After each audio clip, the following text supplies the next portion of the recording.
Durante o outono de 1924, mais e mais reportagens eram publicadas sobre o mal crescente sobre os operários. E em 27 de outubro, o New York Times publicou um artigo sobre o Sr. McSweeney, que passou mal a caminho de casa após sair do trabalho.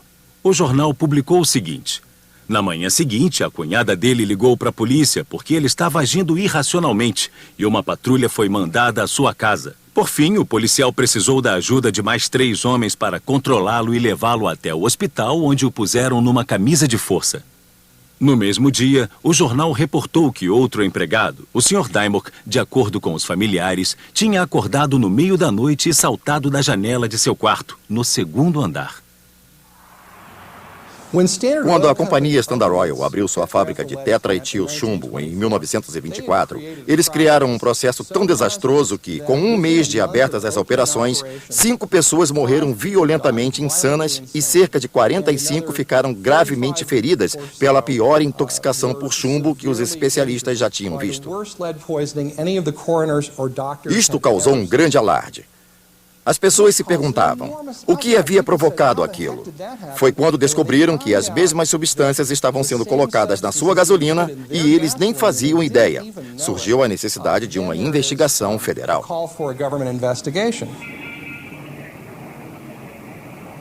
Em muitas cidades, como Nova York, Filadélfia e Washington, a venda de gasolina com chumbo foi proibida. E alguns meses depois, o cirurgião-geral Hugh Cumming convidou ambas as indústrias e técnicos independentes para uma conferência. A indústria estava bem representada e Frank Howard, da Standard Oil, realizou um discurso inflamado. Um desenvolvimento contínuo de combustíveis para motor é essencial para nossa civilização, ele declarou. E depois referiu-se ao chumbo como um presente de Deus.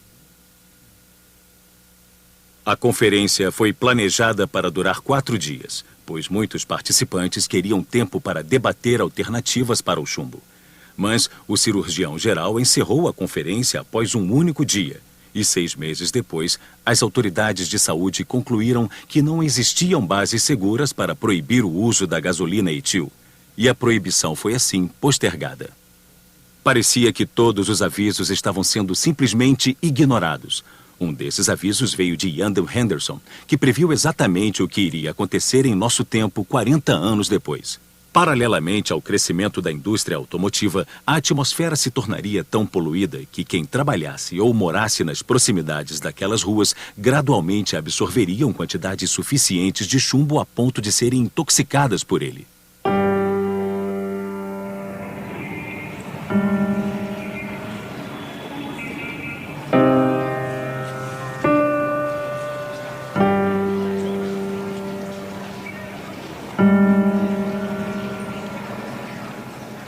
Muitos industriais e inventores proeminentes sustentaram que o álcool ainda era preferível ao chumbo.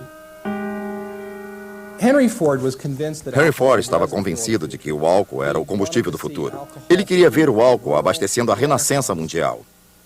Alexander Graham Bell, o inventor do telefone, concordou, como muitos outros inventores famosos da época foram favoráveis ao uso do álcool como propulsor de octanagem.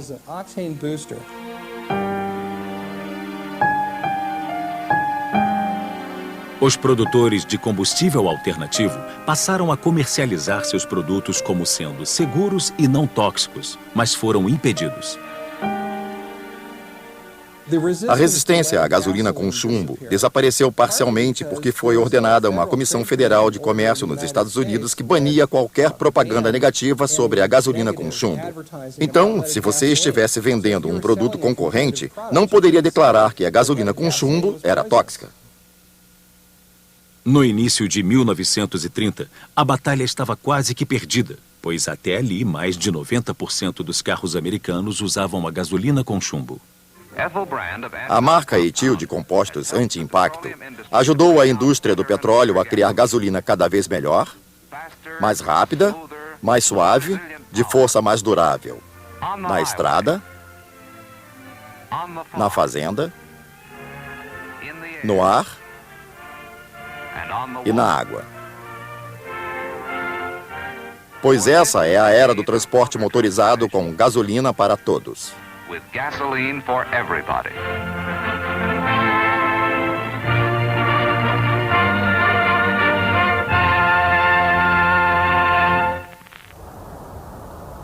A indústria do petróleo voltava-se agora contra o mercado europeu, onde a gasolina misturada ao álcool era dominante, e a indústria conseguiu apoio com as autoridades de saúde americanas. O Serviço de Saúde Pública, de fato, comercializou gasolina com chumbo em nome da Ethyl Corporation e da Standard Oil. Eles realmente foram lá e disseram que não havia nenhum problema com aquele produto. Então, por que não usá-lo? No Arquivo Nacional existe uma pasta cheia de cartas que foram mandadas pelo cirurgião-geral para os centros de serviço de saúde pública em vários países: Suécia, França, Grã-Bretanha, Alemanha, Dinamarca, Suíça e para o resto do mundo. As cartas diziam basicamente: nós fizemos um estudo e constatamos que não existem problemas. Sintam-se livres para utilizar isto em seu país. Ficarei honrado em dividir este estudo com vocês. Trazia o carimbo azul do Serviço de Saúde Pública dos Estados Unidos. Então vinha com as melhores recomendações possíveis e estava claro que possuía grandes vantagens tecnológicas. E a Europa não estava preparada para formular uma segunda opinião nesta questão. Foram precisos muitos anos para que a Europa começasse a pensar de forma independente sobre o assunto.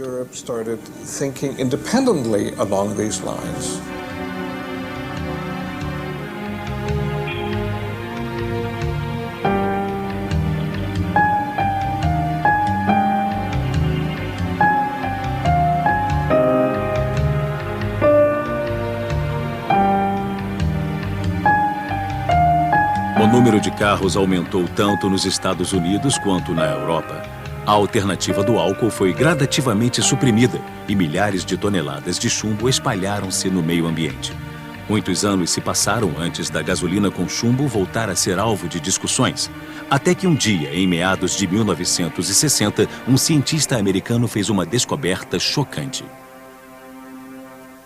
Claire Patterson was working at Claire Patterson trabalhava na faculdade Caltech, estava tentando determinar a idade da Terra e usava isótopos de chumbo para fazê-lo. E, enquanto trabalhava, percebeu que seu laboratório estava tão contaminado por chumbo que ele não sabia ao certo quando tinha começado, mas estava com problemas para ler. Claire Patterson fez um estudo do gelo eterno na Groenlândia, de onde extraiu um pedaço de gelo. Ele examinou as fatias deste pedaço relativas a diferentes datas da história e, através dessa análise, Claire Patterson foi capaz de demonstrar que as concentrações de chumbo pré-históricas na Groenlândia eram extremamente baixas. E ele pôde mostrar que o chumbo utilizado pelos romanos causou um aumento da poluição na Groenlândia. Depois veio a Revolução Industrial e causou outro aumento. E um enorme aumento aconteceu após a Segunda Guerra Mundial, quando a produção de tetraetilchumbo disparou como um foguete e todo esse chumbo poluiu cada canto do mundo.